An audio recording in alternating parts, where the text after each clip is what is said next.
Hey, everybody. I pray that you're doing well today as we come to our word from the Word. And today that word is favor. Favor. Now, as we kind of kick November off too, I thought it would be good to, at least for today, we may do it throughout the month. I'm not sure yet. We'll just see how the Lord leads. But today, I can tell you this. I am thankful for the favor of God. And I don't mean that in a self-righteous way, like, hey, the favor's on me and not on you.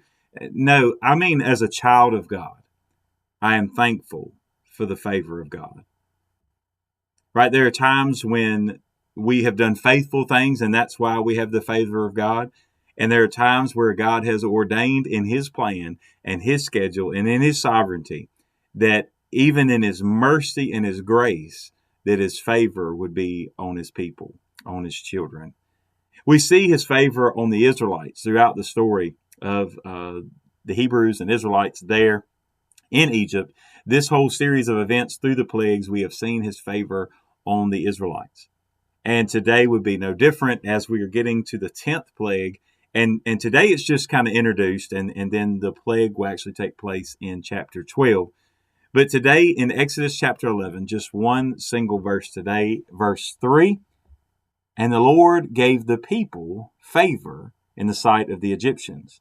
Moreover, the man Moses was very great in the land of Egypt, in the sight of Pharaoh's servants, and in the sight of the people. So now at this point, it has gotten to the point where all of the Egyptians are beginning to see what God is doing with the Israelites. They're noticing that these plagues that are happening only to them and not to the Israelites, they are beginning to see that God is in charge. Now, whether or not they believe it or not, that's one thing, but it's getting to be so obvious that they can't help but see it. Now, as you go through the story, you'll find out that with this firstborn, the firstborn being killed if they're not covered by the blood, and we'll get in that a little bit tomorrow, but the plague of the death of the firstborn is going to be the one that's going to be it. Because at that point, all of Egypt, including Pharaoh's going to be like, hey, get out of here.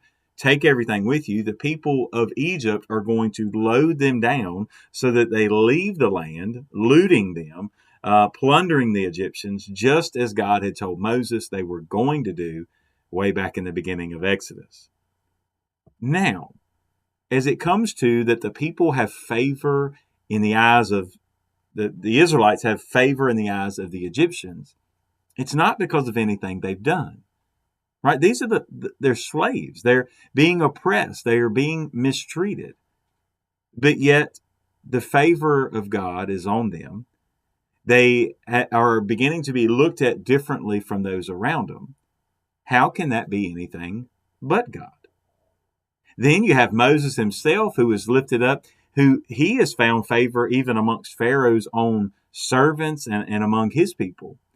It's like all the land is looking to Moses and seeing him elevated. Now, here's the thing. Look at all the destruction that's gone on. Look at all the terrible things that have happened, and yet the Egyptians still look to Moses. This is why it's so important that Moses is pointing them to God. It's the same way for us, right? When we have favor, when God has put favor on us so that just like Daniel, Daniel in the beginning of that, it says that Daniel had found favor. You see that many times, and it's because he was acting faithfully. Moses here acting faithfully has found favor.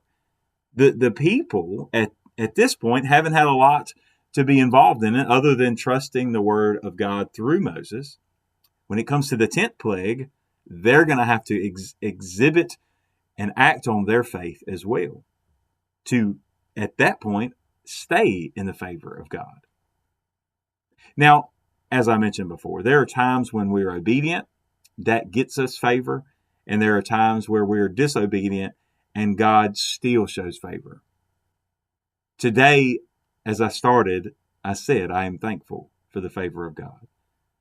I'm thankful, and I pray that you are as well, that even when I mess up, He can use it for His glory, use it for His honor, use it to work out a plan I never saw.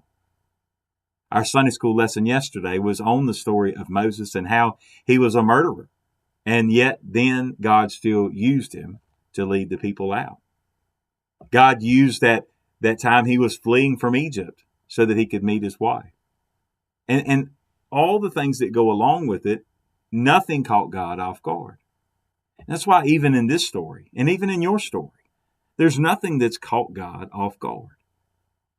But if you're a child of his, if you belong to him, you have already once received the favor of God in Jesus Christ. If you want to keep walking in the favor of God, then you work out your own salvation by working and walking obediently.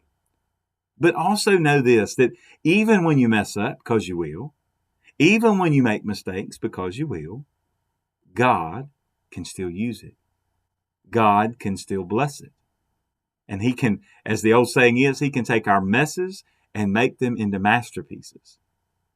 And that doesn't come by coincidence, doesn't come by happenstance, doesn't come by luck.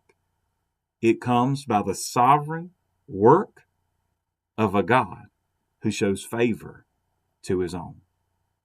Today, will you stop and thank God for the times he's exhibited favor in your life? The times he's lifted you up when he didn't have to. The times that he has elevated you amongst others when he didn't have to. And the times that ultimately he has shown his favor on you, no matter what else is going on in the world. Today, thank him for his favor. God bless you, and I pray you have a great, great day.